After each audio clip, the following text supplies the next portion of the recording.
in the room? Yes, we will.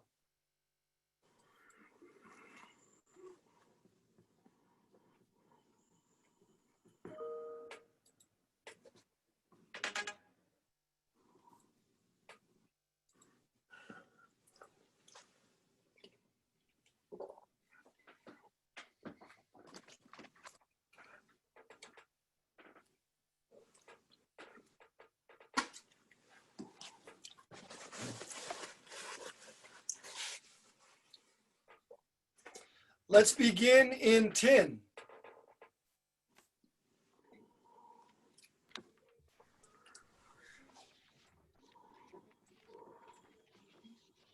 Good evening. I'm Contra Costa County Supervisor John Joya, and I want to welcome you all tonight to an exploration of our history, the Black experience in North Richmond.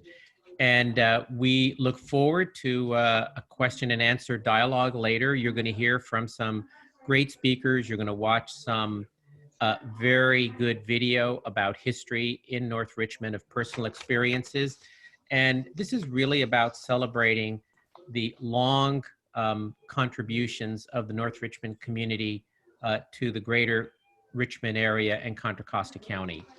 So really the purpose of this reception tonight, and we are pleased to be co-hosting this with the Richmond Museum of History, is to really provide the public with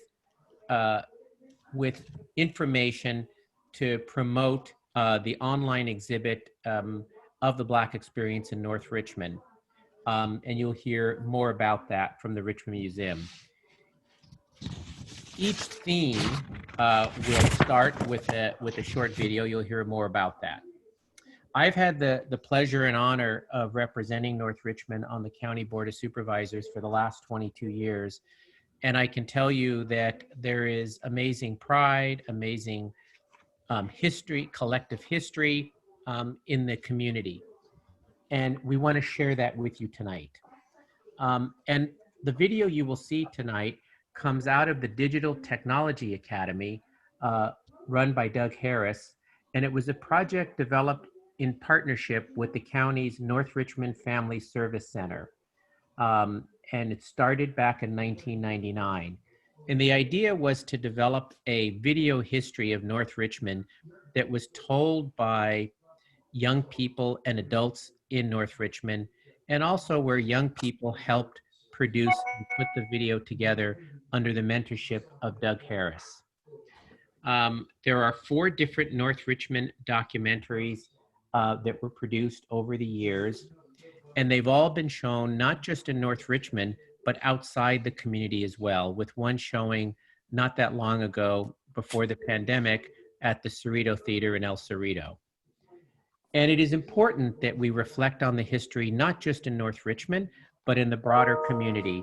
And these documentaries have helped to really preserve history, create additional pride, and really help shape how North Richmond moves forward. As I said, there'll be a question and answer session via chat after the panelist presentations. So we will get right into our programs, and I'm honored to introduce Angela Cox. Well, good evening, everyone. My name is Angela Cox, as Supervisor Joya just said, and I work at the Richmond Public Library. As part of my role in the Richmond Public Library, I administer our local history collection, which I hope you'll all have a chance to come and visit one day. And you may find some of your own family history there. I really take a lot of pride in knowing that some of the research for the documentary series came from the Richmond Public Library. And Doug, along with the young people, did come and visit the local history collection. Thank you. Anyway, I'll be your host for the reception and dialogue for this wonderful photo and video exhibit that was funded through a neighborhood public art grant from the City of Richmond's Art and Culture Commission. So at this time, I'm going to introduce our whole lineup of panelists for tonight's online event. Melinda Mccrary is the Executive Director of the Richmond Museum of History and is one of the partners for our photo and video exhibit. Melinda is a professor of archaeology at Contra Costa College. And the library, along with the Richmond Museum of History, were partners with Doug Harris in producing this event for you this evening. We also have Robert Rogers, who is the district coordinator for the Contra Costa County District 1 Supervisor's Office for the unincorporated North Richmond community. Over his career, he has written a number of stories about North Richmond for both Richmond Confidential and the West County Times newspaper. Our creator of this event, Doug Harris, who was unable to attend due to an unforeseen event, is an award-winning documentary filmmaker and the creator of the photo and video exhibit. Doug's background also includes 5 years he served at the City of Richmond's Recreation Program Coordinator at Shields Reed Park. Dr. Jeffrey Callan is a writer and ethnographer who has conducted extensive academic research and writing about the history, business, and musical culture of North Richmond. We are very pleased that Dr. Callan has allowed us to retain a copy of his thesis for this wonderful information he was able to research for our local history collection. Henry Oden is a longtime blues musician from Richmond who observed and learned his craft from several of the blues greats that perform West Coast style of blues music in North Richmond. Nat Bates is the vice mayor of the City of Richmond and a longtime city council member who grew up in Richmond and regularly participated in the recreation and sports activities in North Richmond back in the 1950s. Dr. Henry Clark is a native of North Richmond and for decades has led the community's charge for environmental justice. He is nationally known for his organizing efforts through the West County Toxics Coalition. Don Gilmore is the executive director of the Community Housing Development Corporation of North Richmond and has been a longtime affordable housing advocate in the Bay Area. Don is also the chairman of the North Richmond Municipal Advisory Council. And last but not least, we have Degina Burks. She's a longtime blues vocalist and founder of the North and Greater Richmond Blues Foundation Incorporated. She has also organized the North Richmond Music Festival for the past 10 years. So to begin our program, we'll start with a 5-minute presentation or shorter, whichever comes first, from Melinda Mccrary.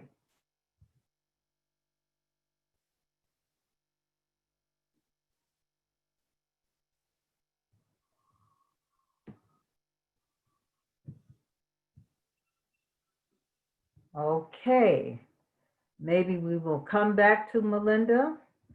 I'm here. Okay. I'm here. Okay. Can you hear me? Yes.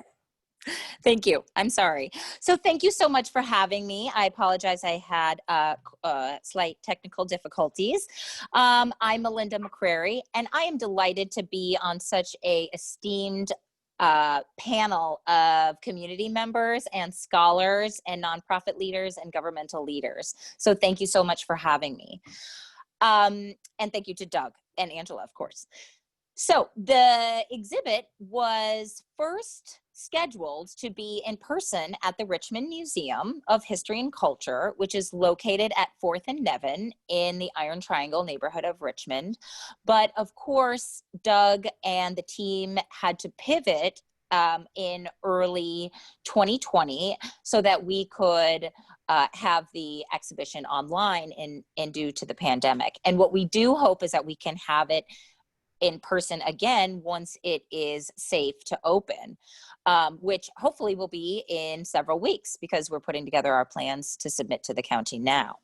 But I just wanted to say a few words about the exhibition and the Exploration of Our History series in general, which was the product of the Video Technology Academy. And that is that Doug and his team are really among the extraordinary ordinaries that we have in our community. There are so many people who go about their everyday lives thinking that they're just ordinary folks, and they don't realize what they're doing is quite extraordinary until later on. And I look back now at the films and the young people who were involved at that time, and I also look at how many people have viewed the films on YouTube.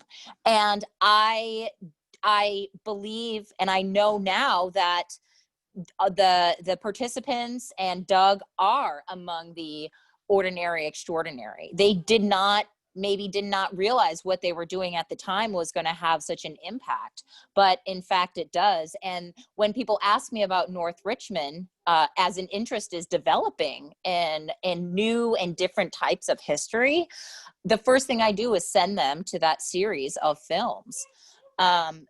So that's one aspect of the films that I find is really special. And I'm hoping that we can get in touch with some of the students who are, adults now, who were part of the Academy.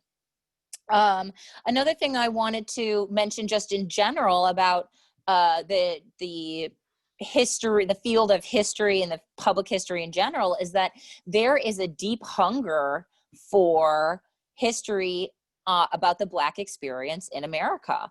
A lot of this hunger, is a result of the National Museum of African American History and Culture that recently opened in Washington, D.C. And that museum still, well, I'm not sure if they're open right now, but they experience time ticketing to recently, which just shows the demand for the interpretation and work toward the Black history, Black experience in America. And I'm really excited to be a part of Doug's work and being able to support it. Another thing that I think is really interesting that I love about Doug's work is that he looks at the more recent past, what happened after World War II, which is something that my generation, the Generation Xers, are really interested in. We're interested in social justice. We're interested in activism. We're interested in those things that show why the world is like today. And the shipyard is wonderful, but we know that story quite well. And younger people, myself, I'm not that young, but young people are interested in looking toward those aspects of social activism and different viewpoints of history. So this is such an amazing exhibit that ties right into that. So I'm really proud to be part of this panelist. I'm really looking forward to hearing what everyone else has to say.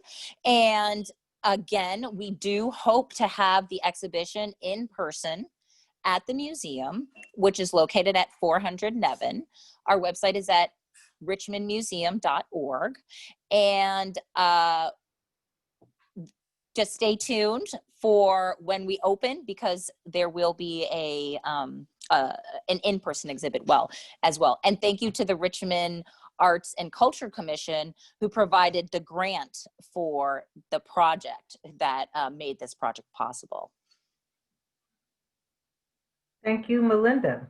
Thank you, Angela. So in starting this program, each of the events that will be discussed this evening are divided into themed segments. And prior to hearing more in-depth information about each segment, we'll run a short video that will precede it. So the first one that we're going to have is on community. And that will be expounded upon by Robert Rogers.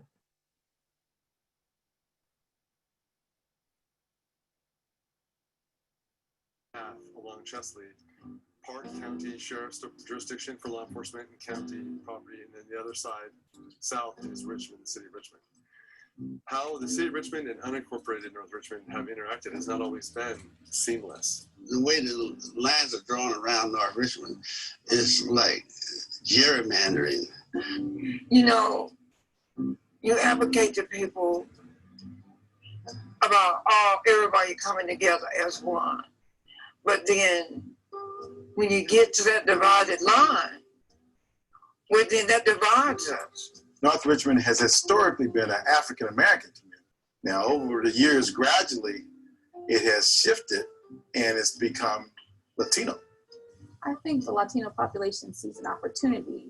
This is a community that is less expensive to move in, and it's an opportunity to buy a piece of land, buy a home. It's an opportunity for themselves and their children, and they have become an integral part of this community.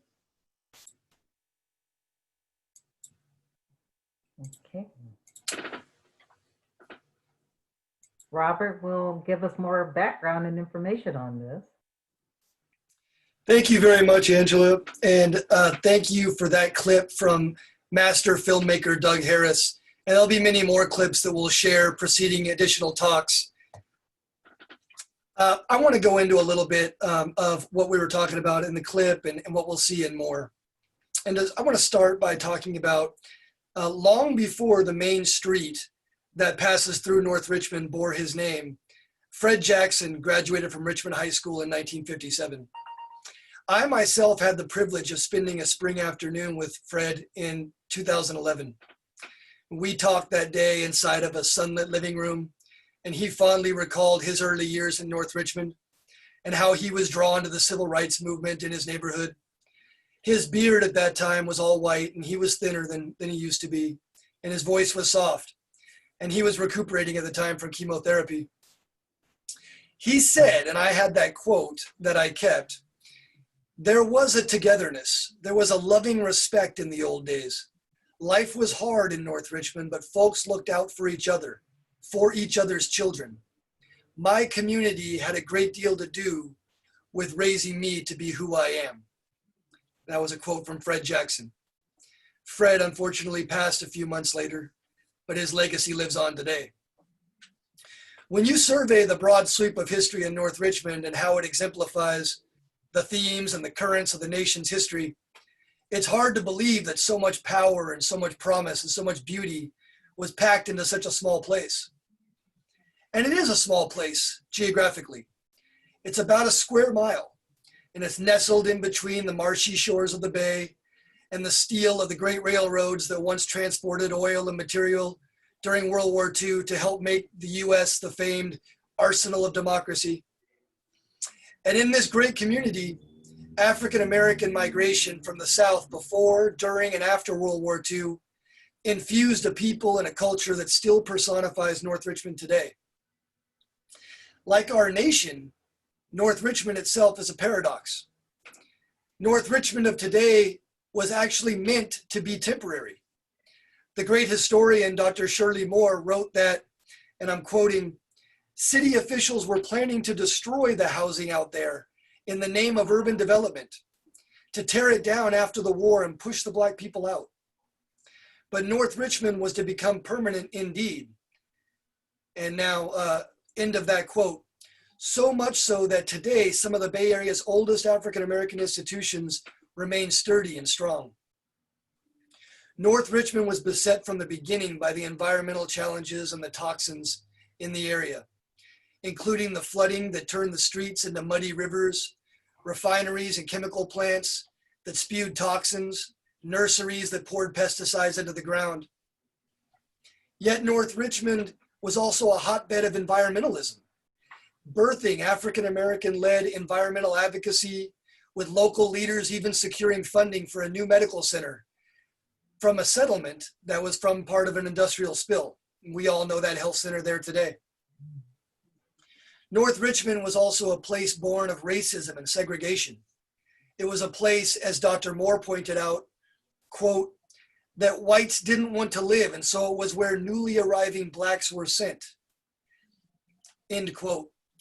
Yet it was also a place where organizations like the Black Panthers and like Neighborhood House of North Richmond, they could gather strength and they could work for civil rights and for equality of all. In the spring of 1966, when riots were sparked by ethnic tensions at Richmond High and they roiled the city, it was actually in North Richmond that parents and students met at Neighborhood House of North Richmond to prepare a list of grievances to be presented to school officials, helping at the time to quell the unrest. North Richmond's also a place where resources have historically been scarce. As early as 1943, there is a record, you can find it on the web, of Mr. James Chase, a North Richmond resident and member of the Negro Protective League, 1943, going before the city council to plead for more police services in the neighborhood. He complained at the time there was only one patrol. But that scarcity is also contrasted by the rich history of entrepreneurship in North Richmond, where residents established restaurants and nightclubs that drew some of the finest restaurants to come to play. North Richmond was also a place seen as dislocated in the political process. It was especially as it was divided between county and city jurisdictions.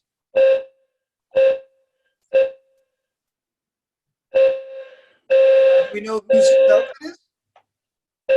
Somebody mute their phone. Sounds like an alarm going It's off. an alarm. Whoever has it, if you could mute your mic. Okay, I think we got it. Thank you. In 1956, North Richmond residents created the North Richmond Neighborhood Council. This is important because this was the first neighborhood council in the San Francisco Bay Area. And it was a pioneer for the famed neighborhood council system that exists in the city today. And it also was a pioneer of our own North Richmond Municipal Advisory Council, the beloved MAC, where leaders like some here are constantly considering public affairs and leading their community. North Richmond's also been a place where illegal dumping and diesel emissions have long blotted the air and landscape, but now it's part of a leading edge of emission-free transport. New, clean logistics centers replace older and dirtier industry, promising fleets of emission-free vehicles and jobs in new, high-tech industry. Even today, residents and nonprofits push forward on green initiatives, building an urban farm.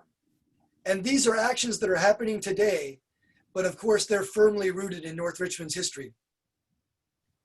And lastly, it's a place that became synonymous with project housing. As the Los Deltas housing projects built in the early 1950s, they decayed and they became a hotbed of crime. But it's out of those same projects that so many of the community's brightest talents emerged. Leaders in business, in government, in athletics, and many more fields.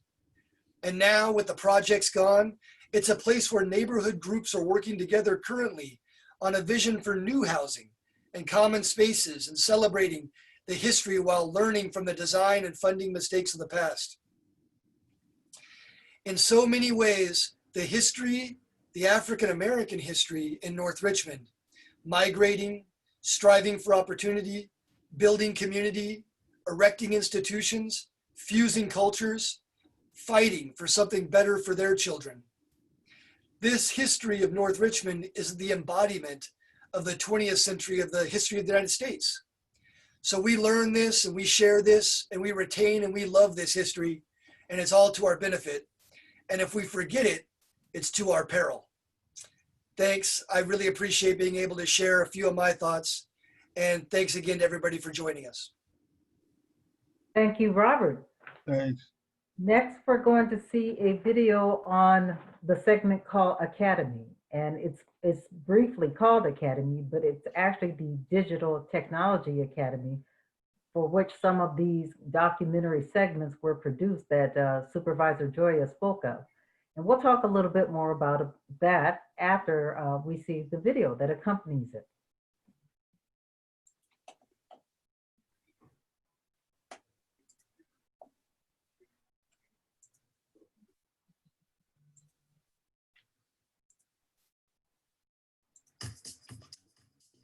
The Digital Technology Academy is a 10-week media arts training program that was established in 1999 to provide inner-city young people with opportunities to be involved in digital filmmaking.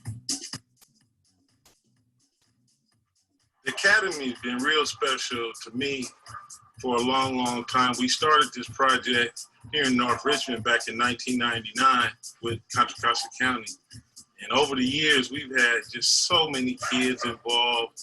It's just been a really great experience, not only for me, but for all the people involved, because these groups of young people have actually had an opportunity to document their community's history from a very unique perspective, and that perspective being those of the residents of the community and the activists and the people involved in trying to uplift this North Richmond community. Each time we have an academy, it's a real challenge because every month the technology changes. And so we've had to work hard at keeping up with the technology so that we can properly train these young people with the latest equipment and for video production. And currently we're working now with DSLR high definition cameras. So it's really been a challenge because all of this technology is new to me as well. So it's an ongoing challenge and everyone's learning. One of the most enjoyable aspects of the Digital Technology Academy for me is always when we get an opportunity to take our participants to the library, to the museum, to different historical societies where they can conduct research. No, you messing it up. I got it in order. And so the kids get a full-on experience of what it's like to hunt for documents, information, images, to put together these documentary films so that that'll be a permanent documentation of this community's history for years and years to come.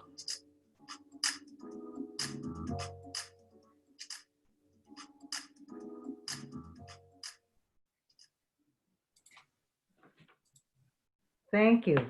So the gentleman speaking that you listened to just now, if you've never met him before, that is Doug. However, I will say this, if you've ever met Doug, you know you've met him because he's 6'7½". So actually, he tells you a lot about what the Digital Technology Academy is about.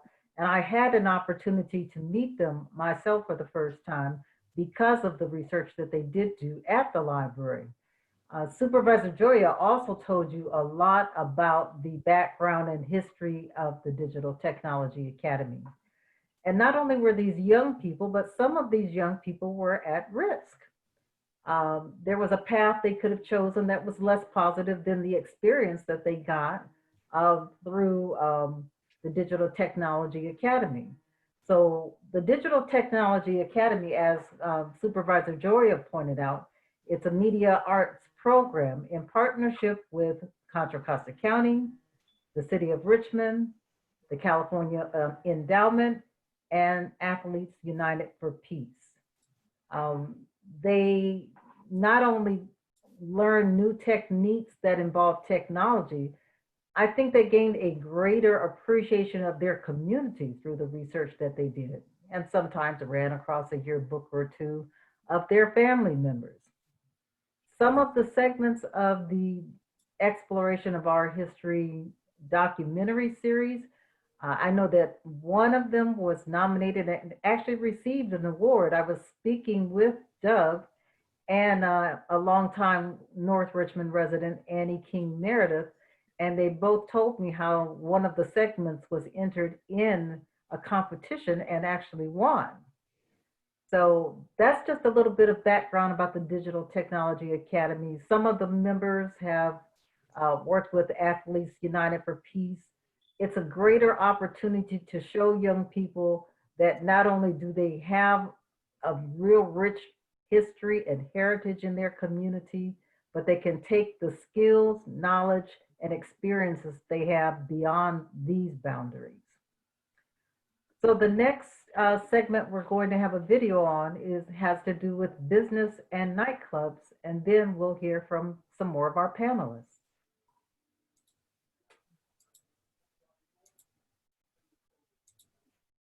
Some of the commercial businesses were run by Black people, say like the clubs. They like Minnie Lou's. Minnie Lou's was definitely a part of it. When I was a kid growing up, my mother actually bartended at Minnie Lou's. I had the privilege of being able to go in and get a soda, and I could hear what they were talking about. You know, they would talk about who Minnie Lou was going to bring into the place, Bobby Blue Bland, B.B. King, a lot of different folks. I guess it was called the Chitlin Circle back then, but North Richmond was definitely a part of it. Jimmy McCracklin had a restaurant on Grove Street where you would pay $1.75 and go in on the weekends, and they would have like jam session.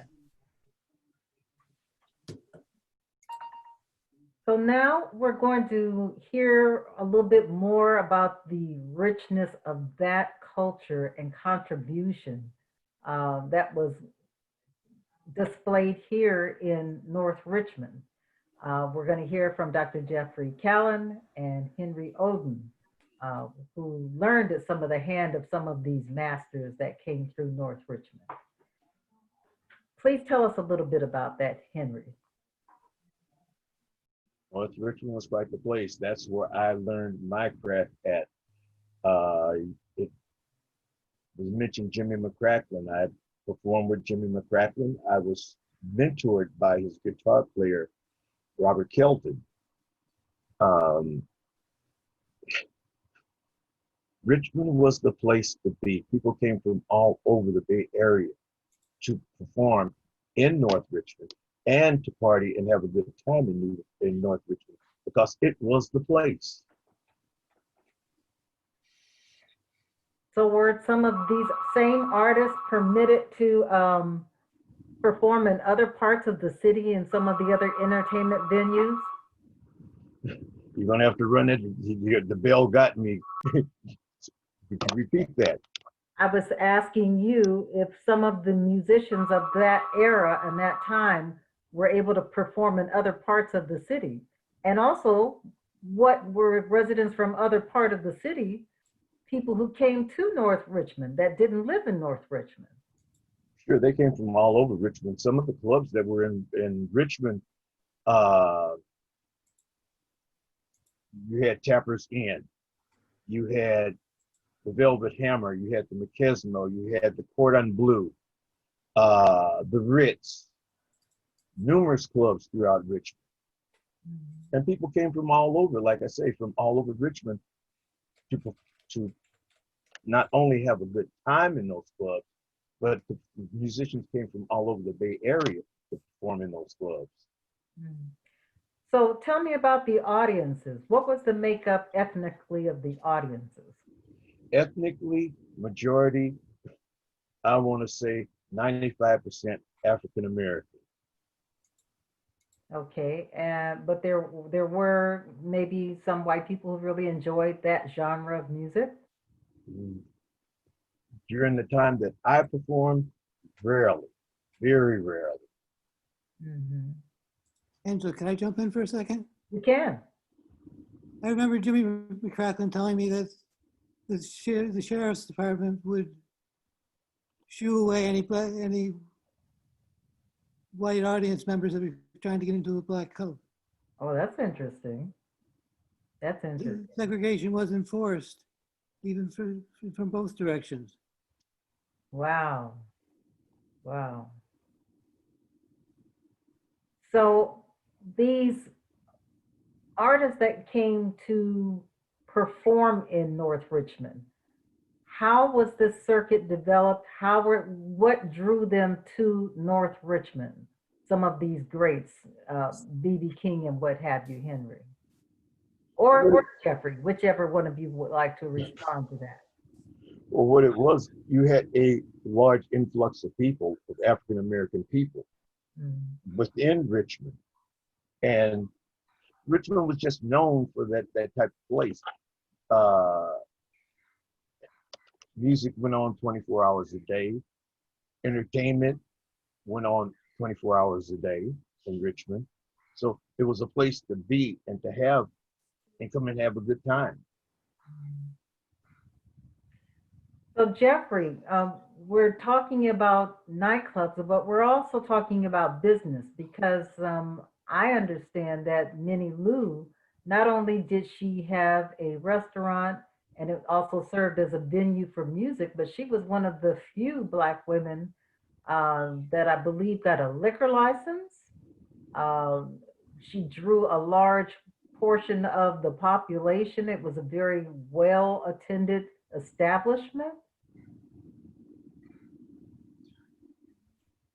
Can either you, Henry, or Jeffrey address that? Yes. Jeffrey? I know that I performed at Minnie Lou's up until the time that it officially closed, which was like 1987. I performed there with another one of my mentors, Little Joe Blue. It was a regular thing that we played there every Saturday. And the food was good. I imagine, not just in North Richmond, but several places, there were lots of music stores where records could be bought and maybe promoted on the radio. And perhaps that was another way that the community flourished. What would you say to that? I'd say you trace it back to Ollie Freeman, who ran Jazzland Records in North Richmond and was a DJ in San Rafael in a Berkeley Black music program. Okay, okay. So and I really don't know the answer to this, but were there radio stations locally that promoted these artists or events? Just those two, just the Berkeley station and San Rafael. Otherwise, it was pretty slim pickings. Okay. KWBR, which wound up being KDIA. There was KSOL in San Francisco that would broadcast. And that was the music where African Americans got their music from at the time. Mostly on Sunday night. Right. Okay. For some reason. Henry, you played at the jam sessions in North Richmond coming up? Did you play at the jam sessions in North Richmond? Oh, jams. That's where I first started at. I was too young to actually get in and perform and had to wait in the kitchen side of the Savoy until I was called up.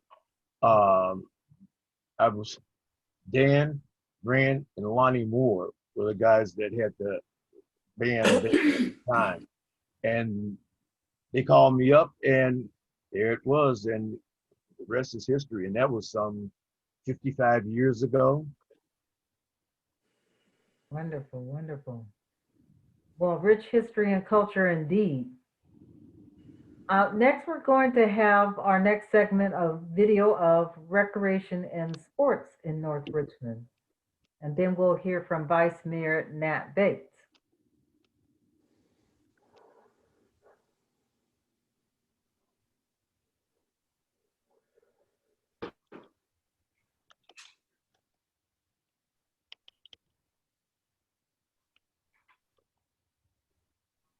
Well, Shields Parks, under the leadership of the Recreation Director, Mr. Charlie Reed, had a very unique facility. In fact, his program was much more successful than they were in South Richmond and East Richmond and several other areas of Richmond. We used to have just a little recreation part where we do arts and crafts. They'd have every summer. And here's Shields Park, and they'd have ping pong tournaments for the little kids. And then you had your play area. And then, of course, there was the basketball courts. The Twilight League was the center of all activity here at Shields Park. It was a social outlet that provided an atmosphere and a location for the youngsters throughout the Richmond area. They used to have this Twilight League, and all the parents from North Richmond, we used to go out there and watch the kids play basketball. Every player who played basketball in high school came and played in the Twilight League this summer. You know, when the hot weather comes, when the summer days are here, we'd have big games down Now by the railroad track there, under the underpass. We'll call it right off of Hensley Street. Every Sunday afternoon. It's sort of like a minor league for blacks. And there would be the baseball scout. Baseball scouts would be right out there plucking those guys out of that baseball diamond. They didn't get them out of high school. They got them over here in North Richmond. Baseball was an opportunity that most of us didn't have in high school. Most of the kids in North Richmond didn't play baseball in high school. We played here. Well, Vice Mayor Bates, I know that you were a part of that scene in the 50s in particular. What can you tell us about the vital recreation scene and sports in North Richmond? Well, first, let me express my appreciation for inviting me to be part of this distinguished panel with so much history from so many of our panel members. Doug and I were supposed to do a duo, and in fact, we talked about it about 30 minutes, and then unfortunately, he had a family illness. So I guess, Doug, I'm gonna have to try to wing it along. But North Richmond has been one of the most favorite spots for me. Robert indicated the kind of racism that was prevailing in Richmond. There was two areas where the predominantly blacks were located. It was South Richmond, the Cutting area, and the Potrero area, and that area, and Iron Triangle, as well as the south side of Richmond. And then there was North Richmond. And I got elected to the city council in 1967. And there had been three other individuals on the council. Judge Carroll was the first one. He later got elevated to a judgeship, and then Bernie Evans was appointed, and George Livingston was elected. So we didn't have very much support. Racism was strong. The African American community, both South and North, were practically ignored. So once I got on the council, and my relationship with Mr. Reed, who was a sort of a godfather to most of the, not just athletes, but to many of the young people, young men and young women as well in the North Richmond area.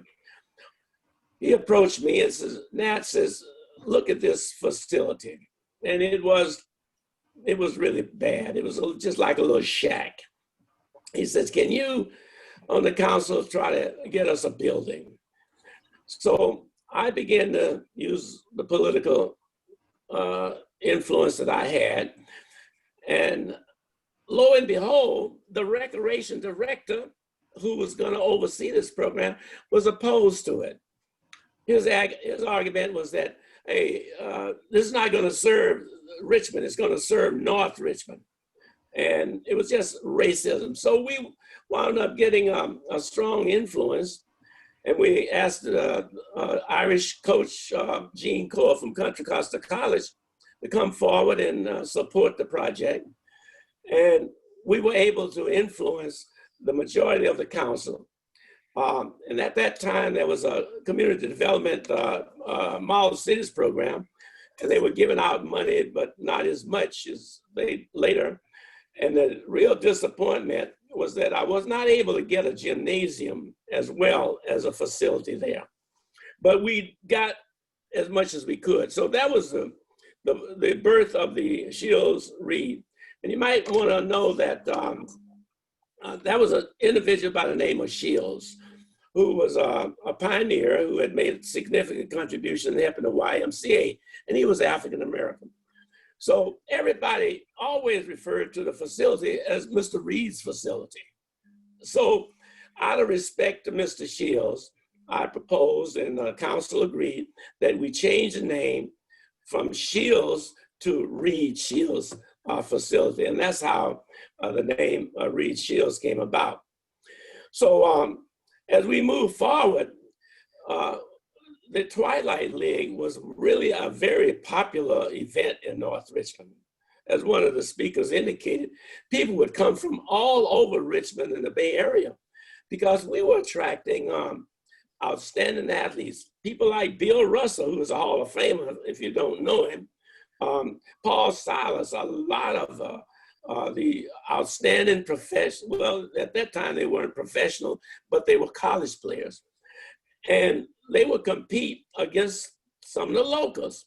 And lo and behold, people like Clyde Hardeman, J.D. Banks, Tyler Wilbron, they held their own. And they gave Bill Russell and Paul Silas a run for their money. So it was a fun event.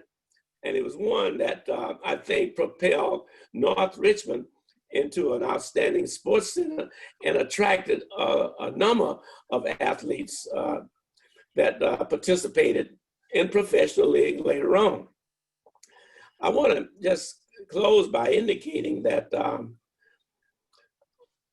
we had a project called Point Malati. And one of my votes and commitment was that in Point Malati, once we get the historical building up, we will have an African American museum. And my idea is to get a committee and work together to come up with just an African American museum that just doesn't encompass athletics. It could encompass music. It could encompass the outstanding ministers, outstanding community leaders, and a host of others. Because Richmond is full of outstanding professional athletes that made it good in the professional, and they came from Richmond and North Richmond, South Richmond, and throughout the community. So that is one of the goals that I have, and probably once we can get it organized, I'd like to have some of you to sit on a committee and bring forward names of individuals that have made significant contributions. Lastly, we're experiencing a gentrification, and it's a reason for that. One is that you know that most of the African Americans migrated from the South. They got good jobs. Now they're retiring. They got six-figure retirement. They have homes that are paid for. They're liquidating, and guess what they're doing? They're moving back to the South where their relatives are. So we have a loss where once we had 50% some population, African American, we're down around 25, 26%. And whenever a house goes on the sale, it's a non-African American that's purchasing it. So we're gentrification ourselves in a positive way, but it's also affecting the population of the city. Young people who inherit homes, they don't want to live in the home. They want to cash out. They want their buck real quick from their mother and dad who's worked all their life to, secure a nice, beautiful home. And they are moving to Fairfield, maybe Vallejo, Antioch. They're getting away from the core of Richmond. So that is a loss that I don't know, and I don't think we can recover from. So thank you to all of you for your participation. I enjoyed thus far the comments, and I look forward to the rest of the comments to follow. So thank you. Stay safe. Thank you, Vice Mayor. I know Doug probably wouldn't mention it himself, but he was at one point a recreation coordinator at Shields Reed Park. And he really admired Mr. Charlie Reed and emulated some of the good works that he did. I know that there's one photo that he just admires so much, where there is just like, it looks like almost a block of people in line for Mr. Charlie Reed's Christmas party. I might add that Doug is really an outstanding person as well. He was a hell of an athlete himself. Yes. And of course, he worked under Mr. Reed. And he's done such a wonderful job with his artistic ability to with the camera and so forth. But one last point about Mr. Reed. Most people who work for any department or any group, they are 8-hour people. 8 hours, they go home. Mr. Reed was a 24/7 hour recreation director. He lived right across the street from the center. So when the center is closed, they're knocking on his door, want to talk to him. And I'll tell you, at nighttime, even when the lights went out, you could hear that basketball bouncing out there, kids shooting in the dark. And that was the kind of person, Mr. Reed, an outstanding person. And obviously, we sorely miss him and his family. Thank you very much.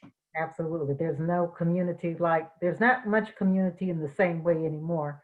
But Doug did try to preserve some of those traditions when he was the recreation program coordinator at Shields Reed. He had he portrayed Santa Claus, and he did a toy giveaway in the memory of Mr. Reed. And he didn't do the Twilight League, but he had a late night basketball league that he used to run. So those are some of the kind of traditions that, for a person who didn't grow up in that era, saw the value in it, saw the impact of it, and tried to pass it along to other young people. You know, one other point is that Mr. Reed started the Christmas giveaway program. Do you know that there were thousands of young Black kids that never saw a Black Santa Claus? And Doug played Santa Claus sometime. Art Hatchett, not Art, but Gerald Hatchett from Sims Mill, he would play Santa Claus, and those kids just loved it. And then they moved it, it got so big in North Richmond, they moved it to the PAL program there on 24th and 22nd and McDonald, because it got too big and kids was lined up all over the place. And people like Chevron and Richmond Sanitation, a host of the business people that a lot of our folks are, not our folks, but some people want to disinherit him and want to blast him. They are the ones that made a significant amount of contribution to those programs. So thank you very much for the opportunity. Thank you. So we're going to have our next segment here, which is on environment and health. And then we'll hear from Henry Clark, Dr. Clark.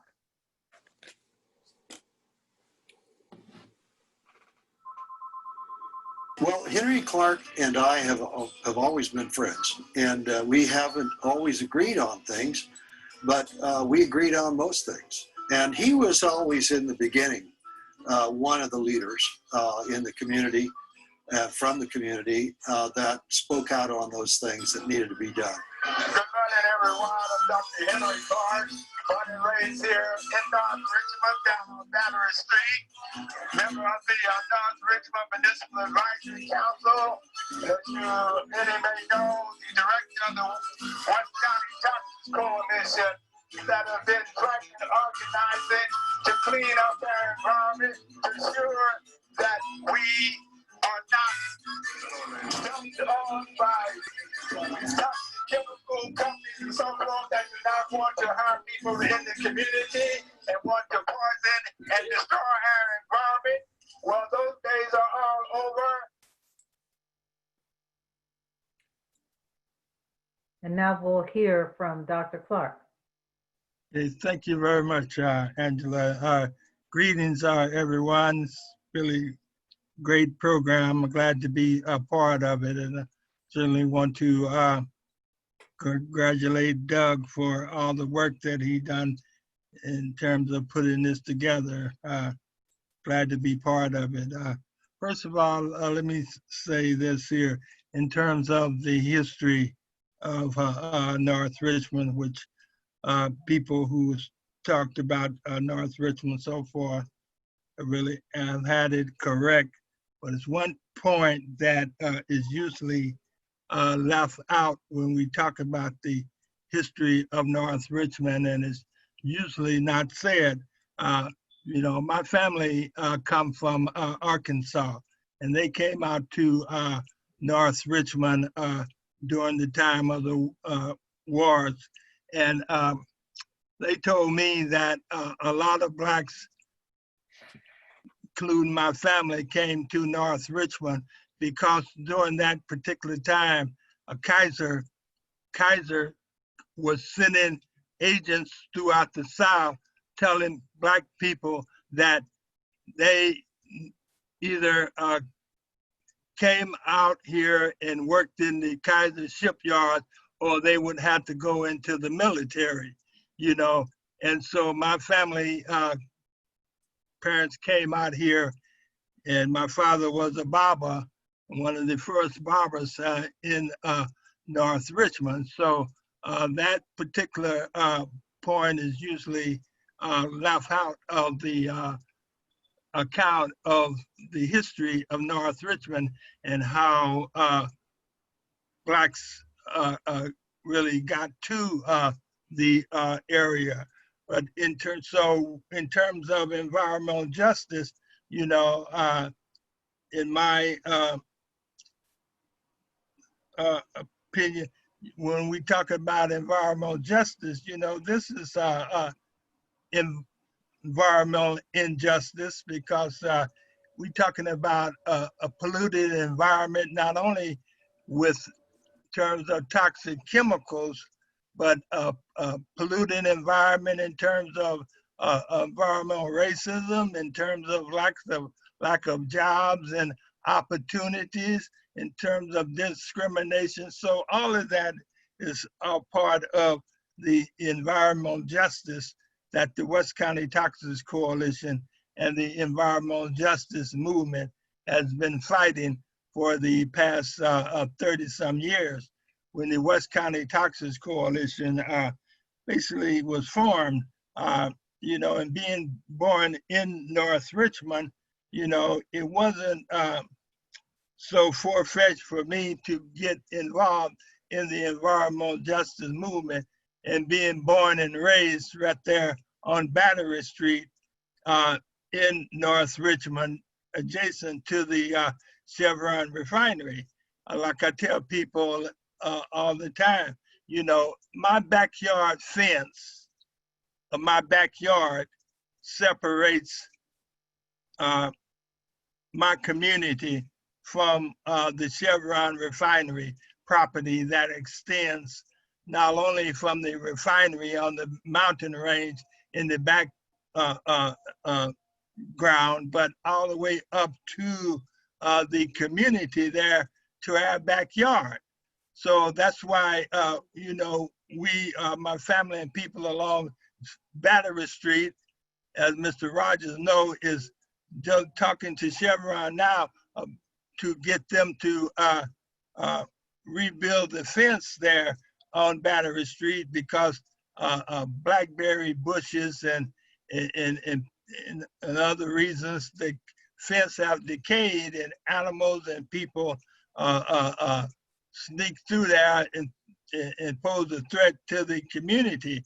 So it's not that we're so far away from the refinery in terms of its impact. But so with that in mind, you know, over the years, you know, I have experienced the periodic fires and explosions at the refinery that would rock my house there on Battery Street and the community, and have our houses shaking like we were caught in an earthquake, or periodically the air would be so foul that I couldn't, and we couldn't even go outside.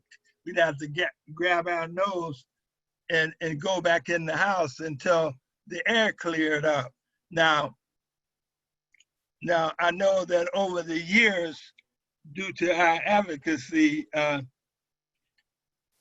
situation have increased, got a whole lot better over the years through our West County Toxins Coalition work with Chevron directly and with the Bay Area Air Quality Management District. But in the early days, you know, I mean, we couldn't get the respect from people at the refinery because they can,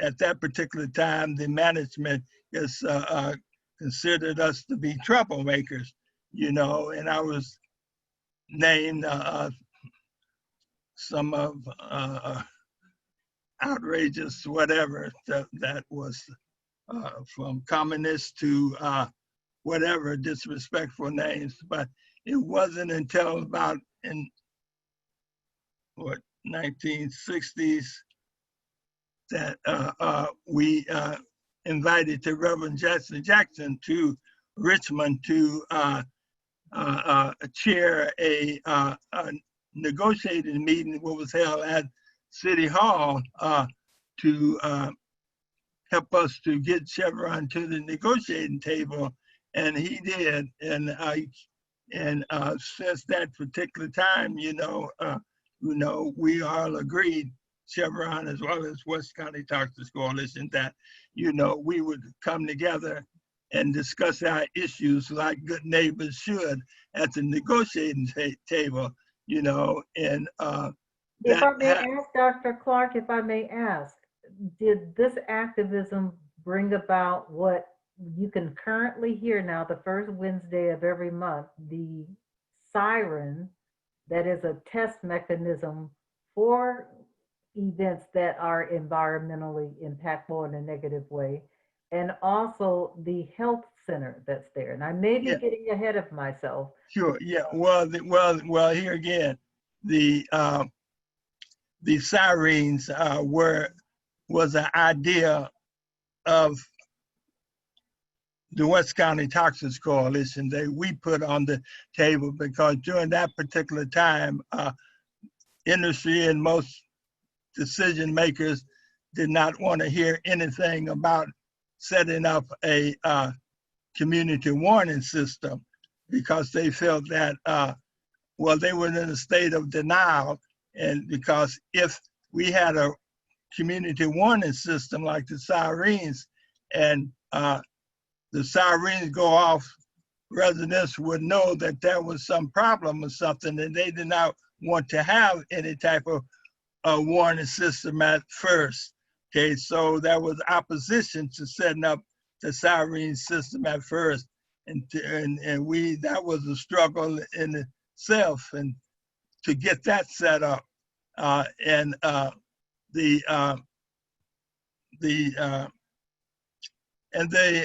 was helped to the West County Toxins Coalition helped the county to set up the Hazardous Material Commission that I served on for about 30 years. As the Supervisor Joy, I believe, indicated, would attest to the fact that we did a lot of our work and got a lot of things passed through the Hazardous Material Commission because of the fact that I realized that, you know, that we couldn't just get any environmental policies just pass directly through just protesting in front of the refinery, that we had to, you know, utilize the process of working through the system to get some things done. And that's what we did. Is I served on the County Hazardous Materials Commission for 30 years, as well as served on various committees of the Bay Area Air Quality Management District, which I still serve on. So in terms of the community, the North Richmond Center for Health, we didn't have any health center in North Richmond during those particular days. It was only after General Chemical Company, which is located out there in Port Richmond, had the sulfuric acid release that sent over 20,000 people to local hospitals. There wasn't enough hospitals in the Richmond area to send people to, and so people had to go all out of the Bay Area to the hospitals. So a lot of people think that Chevron had the biggest industrial accident in Richmond, but that ain't true. They had a lot of industrial accidents in Richmond, but the biggest one that affected most people was the sulfuric acid release from General Chemical Company that West County Toxics Coalition worked with the company officials that came out from New Jersey to a community meeting that we held in North Richmond at the North Richmond Missionary Baptist Church. And officials from General Chemical Company agreed to work with the community and West County Toxics Coalition to basically eliminate the cause of that sulfuric acid release, where they was unloading and sulfuric acid from rail cars, and they agreed that they weren't going to do that no more. They was going to use some process where they, as they say, would have the sulfuric acid in the loop or so they wouldn't have to load it and unload it in the rail cars, and that's what happened there. But I think that you are a walking encyclopedia of information. There may be some questions that are directed towards this whole incident of General Chemical that will come up later on. But right now, I think we need to move on to our segment on the future. We're going to have a video on that. Sure, yeah. And then we're going to hear from John Joya and Don Gilmore. Thank you very much. Thank you.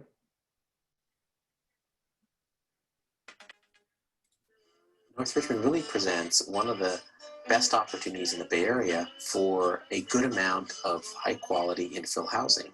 Where we are in the Bay Area today, we're trying to find a way to build more infill housing, more housing that's closer into jobs.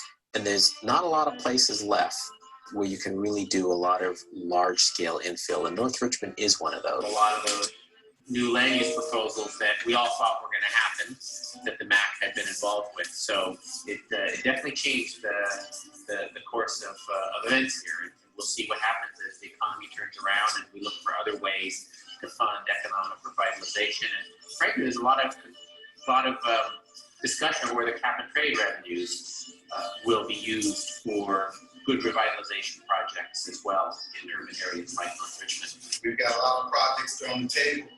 We got a lot more revitalization to come through. We haven't thrown it all away. We still think it's accomplishable, and we're going to work toward that until, generation after generation, people can. All right, so we're going to hear from Supervisor Joya and Don Gilmore on the future. Thanks, Angela. And it's great to see those video clips and hear the personal stories. I think it was just to acknowledge Doug's work of being able to capture these oral histories while people were still alive. And I think that's so important. Well, I think it's appropriate for Don and I to sort of talk a little bit about the future, because Don and I have actually been in conversations this week about how to bring a healthy grocery store to North Richmond in the new housing project that is built on Fred Jackson Way. I think North Richmond is on a cusp, and it really is going to continue to take the community voice and activism to make sure that the direction is steered in the right way. And I feel that there is as much community engagement and activism as there's ever been, so I feel optimistic about that. I'll mention a few things that I think are really going to be important in terms of what happens in the future in North Richmond. As folks know, the Contra Costa Housing Authority's Los Deltas housing project is basically closing. It's been in closure for a few years, and the last family's moving out, which presents, I think, both opportunities and challenges, right? That there are dozens of scattered sites owned by the Housing Authority throughout North Richmond. And then, of course, there's the central site. And so what happens on those sites is going to dramatically impact housing in the future in North Richmond. And the County Housing Authority is working to develop, there's been some community voices about weighing in on the future. So the Housing Authority is in the process of putting an RFQ together to have a very public process about what happens with those scattered sites. What opportunities should there be for nonprofits, for existing residents, a land trust. So I think we're at a point soon where there will be a chance to, with a very open process through the MAC, and there's another North Richmond Community Leadership group funded by Healthy Richmond that is also participating in expressing community priorities. So I think what happens to the Housing Authority site is key. One of the positive things I see happening is, we're pursuing a project with Urban Tilth. The county provided 3 acres of land and a fair amount of funding to build an urban farm in North Richmond that's really been designed by the community and young people. Urban Tilth is a respected nonprofit in Richmond. So that, and there will be a sidewalk that's being built connecting the residential part of North Richmond out to the farm along Fred Jackson Way. And the goal and hope by Urban Tilth is that farm be not just a place where the community gets fresh produce, but young people have leadership development and training. There's issues of health, issues of environmental stewardship. So those values are really incorporated into the ethics of that urban farm. I do believe that another really sort of interesting, bright prospect is the community, through a recent process, identified a project along the shoreline, a resiliency project to protect North Richmond from future flooding. As you know, the history of North Richmond has been impacted by floods in the past, excuse me. And it's still subject with sea level rise to future flooding. And so the community voiced a priority to construct what's called a living or horizontal levee, which is out on the property of the West County Wastewater District, that would have access to the bay with trails out there, and be a wetland restoration project that would also provide resiliency and flood protection up the creeks into North Richmond. And it was a project designed by the community that is being funded by a regional agency that I serve on. I think, Dr. Clark serves on, and is well aware of this, serves on a steering committee to eventually develop a pollution reduction plan for North Richmond.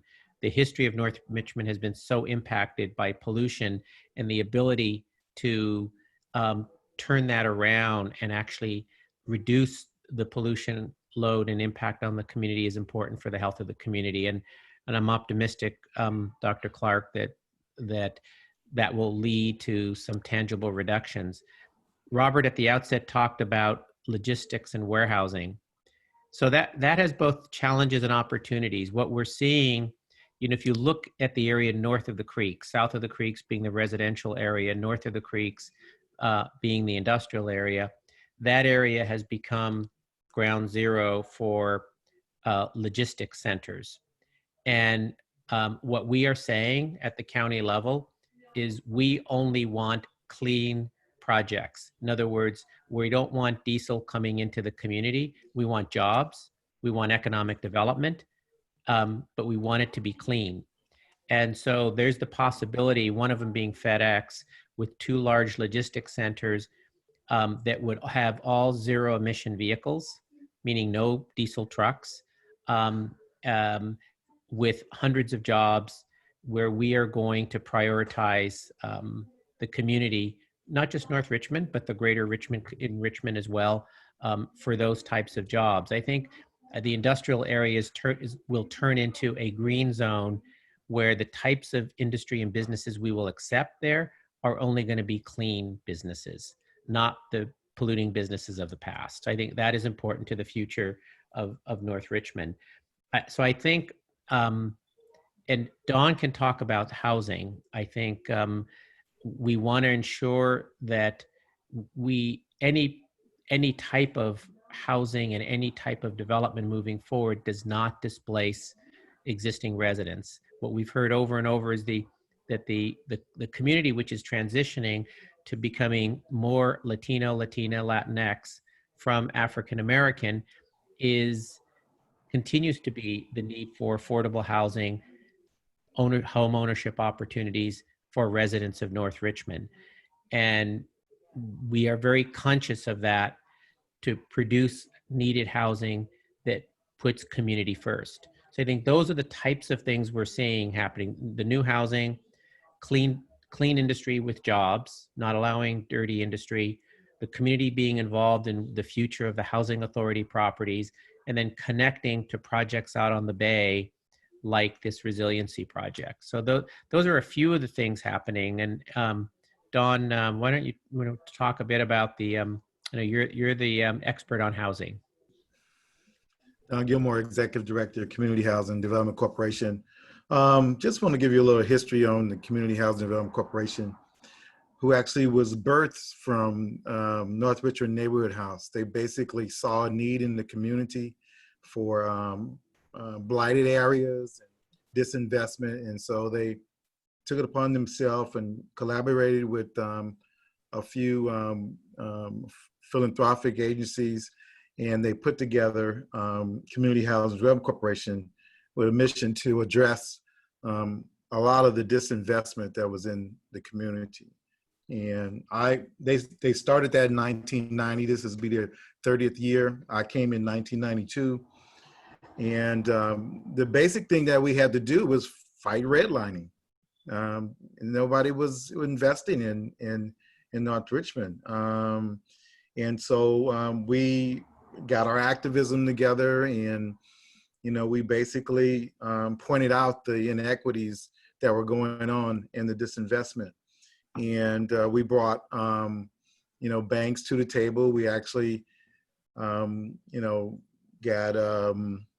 some of the local banks to basically invest in a subdivision that we were doing in North Richmond called Parkway Estates, which was the first, development, since I guess World War II that happened. But before that, what happened was that the community went on a venture did a strategic plan of what they would like to see in the area. So, and from that came a memorandum of understanding that grew from, it's now in its 21st year, but the products of that were great. I mean, I think, we built Parkway Estates as 87-unit development, Community Heritage, the first senior project that was able to be built. The Center for Health was in that complex. We had a major connection with the city and the county to address some of the thoroughfares by putting investment in there. That's when the redevelopment was in place at that time, both in the city and the county. And so those funds, as I transitioned to the MAC, were the overseer of that. And they basically control resources that they prioritized to address things in the community. And that went on for, I think it was over in, is it 2010 maybe? I don't know, somewhere around there. But what happened after that was there was a lot of, in 2008, a lot of folks lost their ownership position. And that's when the big wealth graph came, where a lot of Black folks lost their homes due to the predatory lending issues that were going on. And a lot of Black nonprofit development corporations during that period did not survive because of a number of different disinvestments, but it put back to the momentum that was going on there. But I think that one of the things that we had going for us is that we did have a a collaboration of city, county, housing authorities from both sides. After we went down to HUD and protest every time they turned down our senior housing project, we finally shamed them into investing in the area and for the senior project.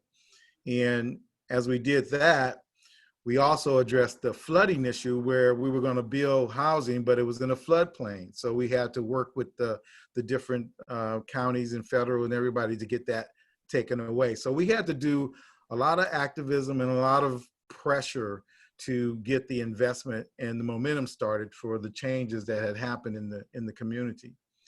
You know, one of the things that we're looking at right now is to revising. Well, the memorandum of understanding is over next year. So we're in the process of looking at our accomplishments and bringing the community together again, basically, and address the issues that we want to address. And part of that is Los Deltas. We've done a lot of townhouse meetings. We've got town hall meetings, and we also had a focus group made up of people in the community. And what we really think that is best based on our feedback and what we got, and I think it's consistent with Supervisor Joy, is that this is an opportunity for ownership in the community, and also to make some priorities for the Black owners who lost their investment to have an opportunity to buy back in there. Also for new folks that are here to experience ownership. And it can be in a number of different ways. It doesn't have to be just your regular single. It can be a land trust or a co-op. But we want a mixture, but the overall theme is ownership. And that's what we're trying to do. And I think that this is the right momentum, the right time to be able to do it. I'm not saying that we're not going to do lower rental housing. We are going to do that. We have a plan in place to build another 60 more units right off the thoroughfare, where we've done our last 43, where we've also incorporated a resource center to help folks get jobs that we have got commitments from a lot of these corporations that are coming in the community. But we want them to form a advisory group, basically to work with us to get those folks placed. And so we will have some mechanism of holding them accountable to the jobs they promised to the MAC when they come to the MAC. And so it's not just housing, it's a total holistic view of building up the community's future. And the only way that we're going to be able to do it is how we've done it before. And that with allies collectively together, it's going to take some activism, but it's going to take some pooling of money to be able to focus on what we need to get done. And we've done it before. We can do it again, but it's just going to take the dedication and the will, the political will as well, to get this done. We've lost some of that focus before. We lost some of our relationship with the city as we had before. We're trying to get that back again, because part of North Richmond is in the city. We want some more investment in there as well. And we're starting to get some of that in some of the programs. But I think it can be better when it's intentionally done, and when folks sign on the dotted line saying, this is what we commit to doing. That's the way we've been able to get things done. And I think that that's a good way to do it in the future. I'll stop there. Right. Just like the Heritage Point project that literally just was occupied and completed, that took how many years, Don? More years than it should have, to attract all the sources of funding that we did to build that project. And now really trying to make the grocery store, mind you, a grocery store where no tobacco and no liquor is sold, and really assembling the funds to do that, and hopefully start and break ground on that next year. Yeah. Thank you both. I'm not so sure that on our next segment, our last one, which features the future, I'm not sure that, I don't know if there's a video to that one. Is there, Robert? Okay. No, there is not. Pardon me? No, there's not. Okay. So we're going to have a few minutes of information about preserving this future, some of the richness of the North Richmond community from Degina Burks. Can you hear me, Degina? I'm trying to unmute. Okay, there you are. Okay. What's your project?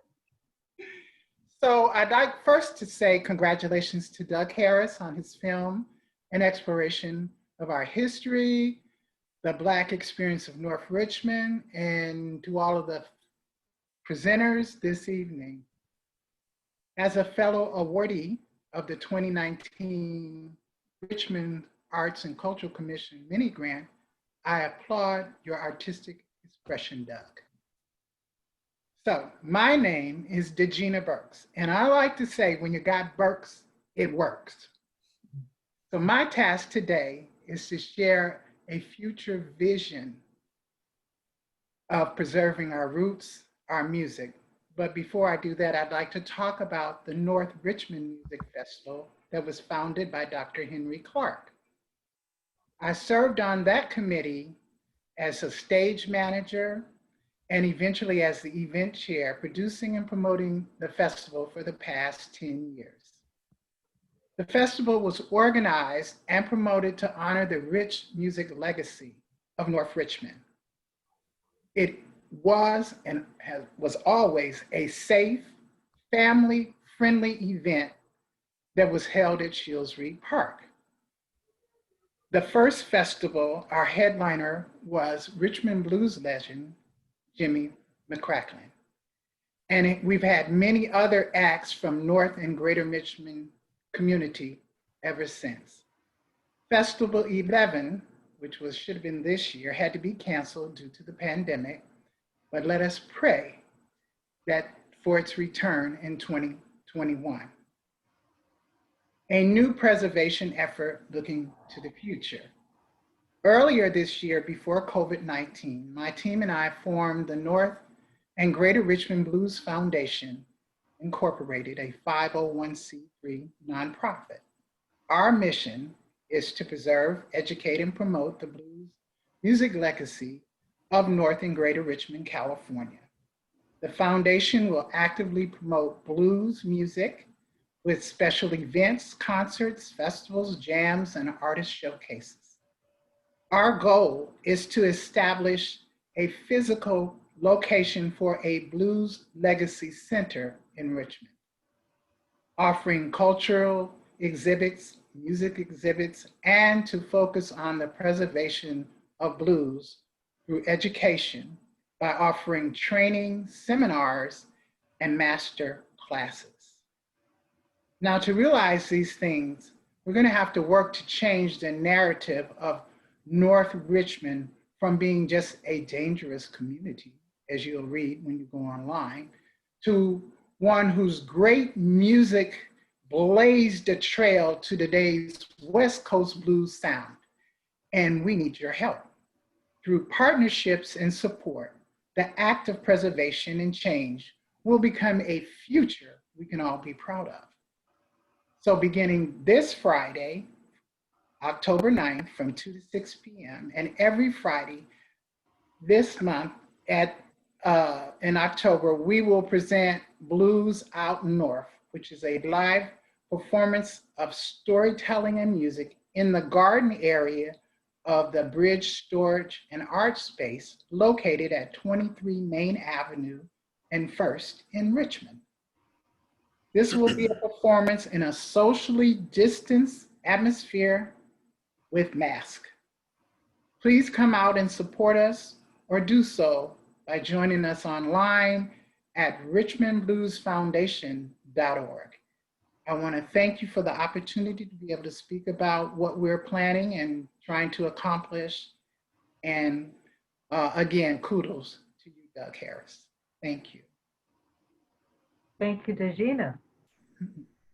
So next, we're going to have Supervisor Joya, who's going to facilitate the Q&A.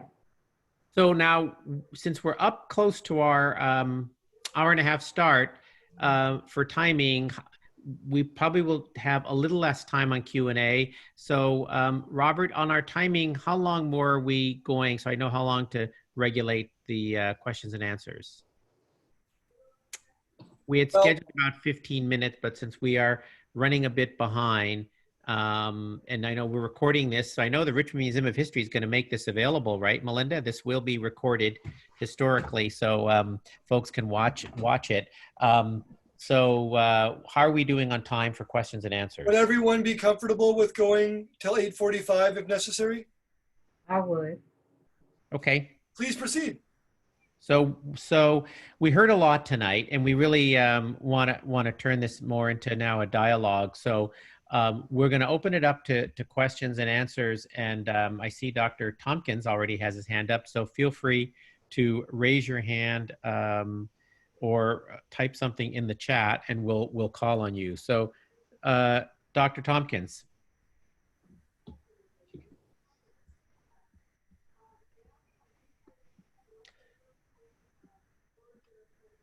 So are you unmuted? I don't know who's in control of the muting. Robert, you're in control of that? Yes, he should be ready to go. Am I unmuted? Yes, you are. We can hear you. Okay, I have no picture, unfortunately. Dr. Clark, my best and congratulations. Many, many more years. I had a question as you're a member of the Air District. Yes. Talk about risk assessment and managing the impacts of this. And part of my work and body of work has been on increased susceptibility to chemical exposure to African Americans, since we're seeing a disproportionate portion of illnesses, as in the last meeting over there in Richmond that Dr. Clark took part in, the disproportionate disease and mortality rate for African Americans. Would you be in favor of a more effective measurement? Because right now, traditional risk assessment that is utilized by the Air District and by the state and by EPA, the medical model is a 35-year-old white male. And looking at the audience on our video here, it doesn't affect us. We're not included in this criteria. Mm-hmm. Some of the stupidity goes back decades, because the original breast cancer studies were done on white males and not even white women, let alone women of color. So that when they're measuring health impacts from the refineries, there is literature in the scientific literature showing that African Americans, just as the research I'm doing with the Air District in Bayview Hunters Point, that benzene, that African Americans are susceptible to benzene. And unfortunately, because of racism, to put it no other way, they have not calculated the risk factor. And that's what I'm trying to push Greg and the district to actually do real measurements and impacts on the African American community and community of color. Mm-hmm. This information has been in the scientific community for over 40 years. I made a presentation in Atlanta in '95 on the same issue. And that the inventor of the Monte Carlo system did give acknowledgement and would do a 10-fold increase. I was being an idealist back then and said, no, let's do the research, because it may be a 10-fold, 100, or 1,000, or 1. We don't know. And that is the problem we're facing. You as a policymaker and the decision maker, we don't have accurate instruments to measure the impact. And here in Bayview, as I said this morning at the board, there were 73 churches. I've been to 44 of them, giving eulogies and saying goodbye to my friends too soon and too early. I'm begging for a more realistic and accurate measurement to be developed, and let the district take a first and go forward in it. And let us look at not only Richmond, San Pablo, West Oakland, and Bayview, and then do these measurements that we can do and come up with the formula, which I've suggested. So I'm asking for your advocacy in getting a real formula for us, because we're dying disproportionately, and we're saying regulatory agencies look the other way. And I'm not willing to look another way. Thanks, Dr. Tompkins. As you know, there's been lots of discussion both at the California Air Resources Board that I serve on, as well as the Bay Area Air District, and frankly, the Contra Costa Public Health Department, to expand and even be more granular in health risk analysis. Saying that, we don't need more studies to know that we need to be reducing emissions. So there's a level of, I think, acknowledgement that, and I grew up in Richmond, not in North Richmond, but that communities like Richmond have been studied to death, have been analyzed to death. Action is what community wants. I don't think, so while I think the Air District and Air Board are all looking at ensuring that health risk analysis are as accurate as possible to all populations, especially those highly impacted, like in the African American community, and I hear from so many who say they don't even like health risk analysis. We just need to reduce the volume of emissions, period. I think that's where we're really at and that's why we're saying, because diesel particulate matter, as you know, is harmful, we're going to do something that no other community in the state has doing, is we are going to put the most stringent requirements for zero emission and new development in North Richmond. Not even done at the ports yet, because we don't want residents in our community breathing more particulate matter. That doesn't take a health risk analysis, doesn't take a study, just take the political will and action to require that when a project is approved. So I think that's sort of where we're at.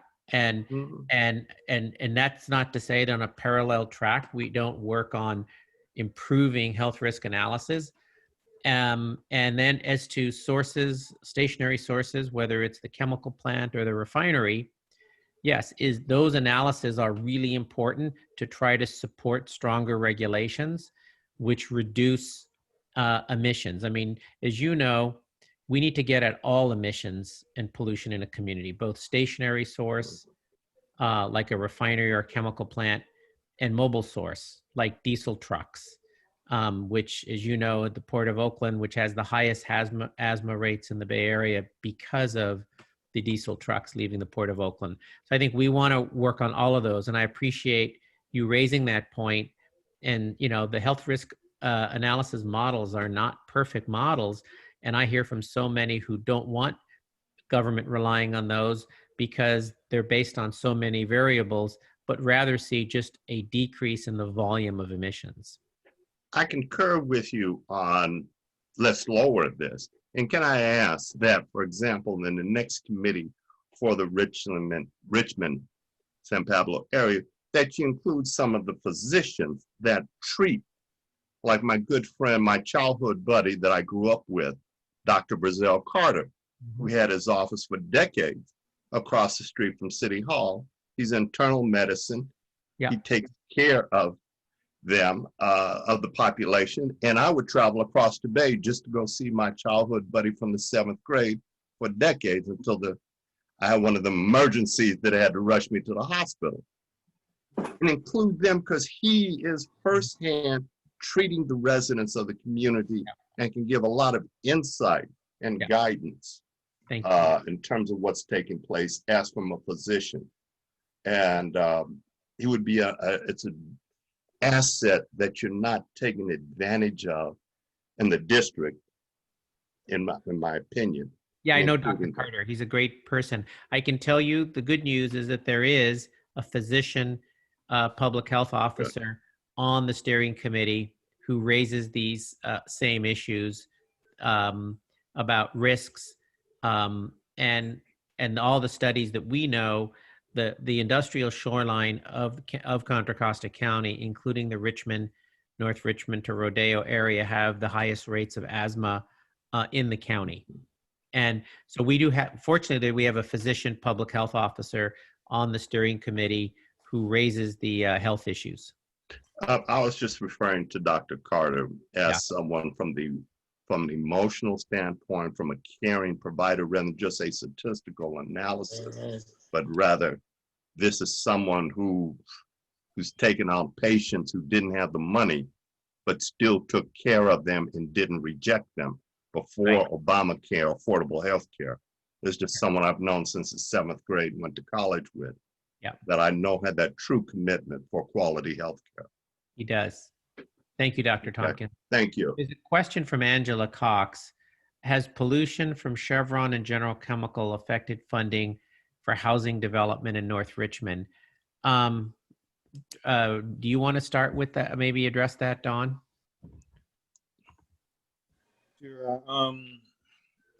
Well, let's just say in general that North Richmond, and probably if Nat Bates could probably talk about this a little bit as well, but there's a lot of, old gas stations and different things that are out there that are causing issues as well. Like we had a site right on Fred Jackson Way where we got monies from the city to remediate a gas station. And so what we thought was going to be one tank turned out to be several tanks that was in the middle of the street, and they still had old gas in them.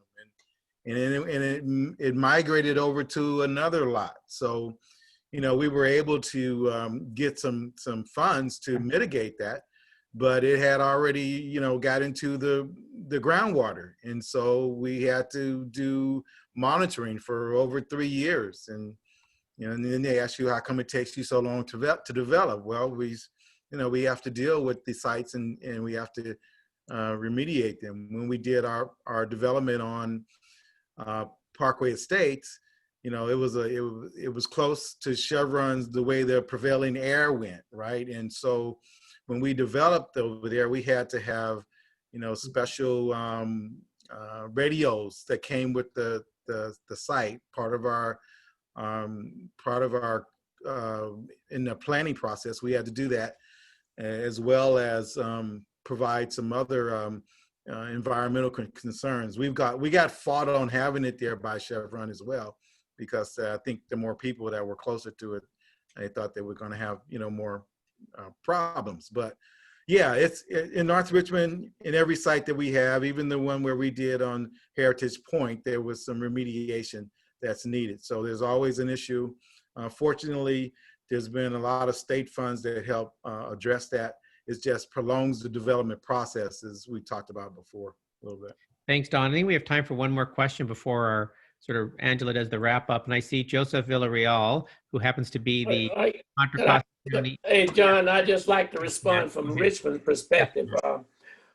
Any low-income neighborhood always receive tremendous difficulties. And it's all about economics. First of all, how much it's going to cost to build a house? Can the developer get his fair market value? The one area that I think was very successful in North Richmond was the new housing right off to the Parkway in the county area. And John, you guys were able to get that through, and I think those homes sell relatively quick and with a decent price. But North Richmond is a sort of a different situation. Right. And let me acknowledge, Councilman Bates, who's been on and off the Richmond City Council from the 1960s, probably has more institutional knowledge of so many of these, which have come invaluable. And let me acknowledge, I appreciate, Nat, all your years of advocating for North Richmond, even the part that wasn't in the city of Richmond. That I know that you've always cared about the North Richmond community, whether it was in the city or not, and have always advocated to have a strengthened partnership with the county. I think the ability to serve, Dawn has been an important part of this, the ability to serve North Richmond is really a partnership. And the city, the county, and the community, I think, working together. While there's always ups and downs over the years in any relationship, I think it's generally been a positive one. And let me say, one area where the city and county I knew really came together is when we decided to rename Fred Jackson Way, right? Those streets had two different names, right? The same street going through North Richmond had one name in the city and another name in the county, right? It was Filbert Filbert Street on one side and 3rd on the other, which was crazy. But the city and county did come together and say, we're acknowledging Fred Jackson, and it's all now Fred Jackson Way. But Nat, just wanted to acknowledge all of your hard work to really make sure that all of North Richmond was provided for, and with the strengthened partnership between the city and the county. Yeah, Supervisor George, can I make a comment quick to Nate? I heard you mention about Point Melotti, and as you recall, I served as the chair of the cleanup committee for Point Melotti. Yes. I think over 10 years with Don Gosney until we cleaned that site up and transferred it over under the consistent with Congressman Dellum's mandates to turn it into some economic development purpose for the community that you have been advocating for. And I've been, keeping up with those discussions. But in terms of your idea of having some type of a Black historical site there, that certainly sounds like a great idea, and I would certainly like to see that and support you in making that happen. Thanks, Thank you, Dr. Dr. Clark. And Joseph Villarreal, our last question. Joseph is also the Contra Costa County Housing Authority Director.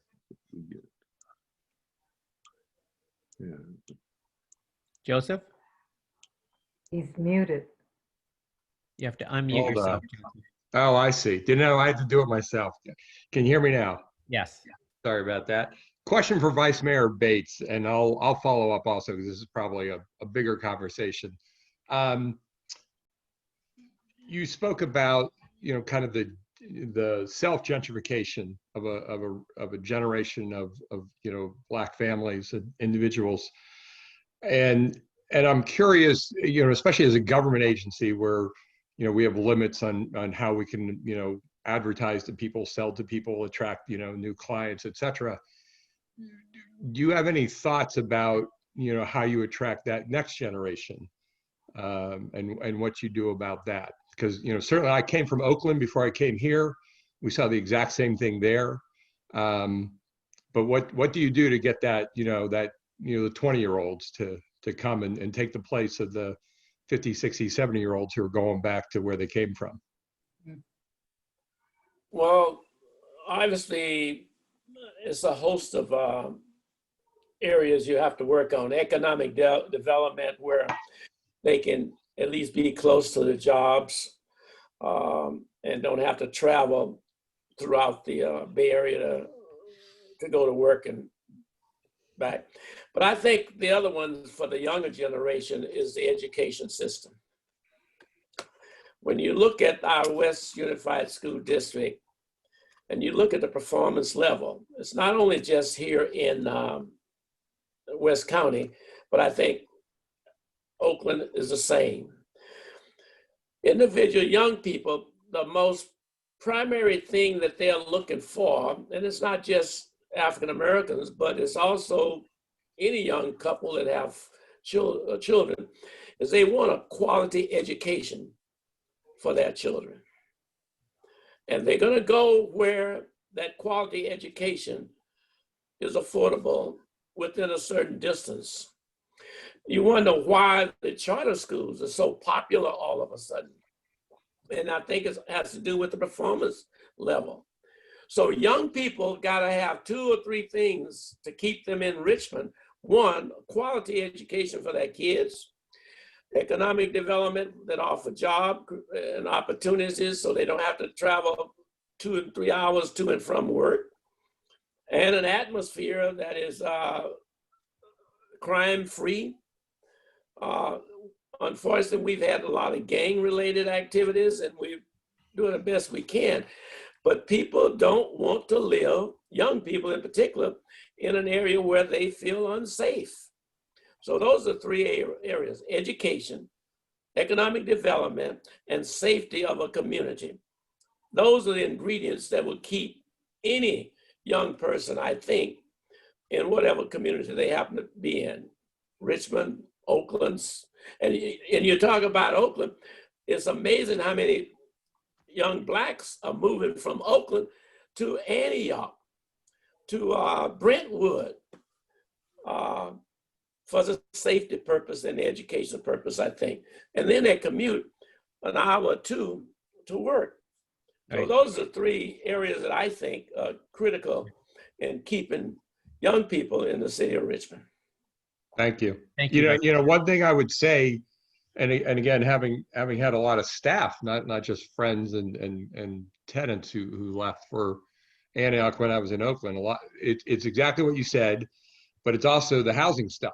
You could get a big house with a pool for the same amount of money as a much smaller house. Yeah, I mean that's people like that, Right. You're right, and I was mentioning the gentrification of African Americans who are retiring. They're going back to the South with heavy cash. They're buying a lot, building their own home, paying cash for it, throwing a Mercedes or Lexus in the garage, have six-figure income annually, and they are living better than the majority of the whites that remain in the South. Now, they say God is good. Well, I came from Texas. I know what California money can buy you in Texas. A whole lot more. Thanks. Thank you. So I think we are going to have to wrap this up. So I'm going to turn it over to Angela. So thank you, everybody, for participating. And I know this will be archived at the Richmond Museum as well. I know we're going to have this on our YouTube page, but it'll be on several. Angela, it's up to you to wrap this up. I'm ready. I want to thank everyone, Dr. Clark, Don Gilmore, Supervisor Joya, Vice Mayor Bates, Degina Burks, Melinda Mccrary, Jeffrey Callan, and our technical guru, Robert Rogers. Most of all, I do want to thank Doug Harris. I know he would have brought an additional flavor and spear to this whole thing. We wish him well and thank him for reminding us what richness came from this community and now it's preserved. And last but not least, I want to thank the City of Richmond Arts and Culture Commission and say thank you to you, the audience, for taking your time to enjoy our presentation. Have a good evening. Thank you. Good night, everybody. Thanks, John. Thank you. Bye. Hey. Hey, Raymond. Okay, take care, Henry. Yeah, take care. Angela, did she Yes. go already? You guys heard that alarm that went off? Yes. Well, 2 weeks ago, we had a false alarm. So when I heard it, I thought it wasn't working. But we actually had a small fire in this building. I found out right when I went away this last time, and that's what that was. And I never even opened my door and went out. I was so engrossed in what Oh, is that right? Okay. We're gonna All right, take close. care.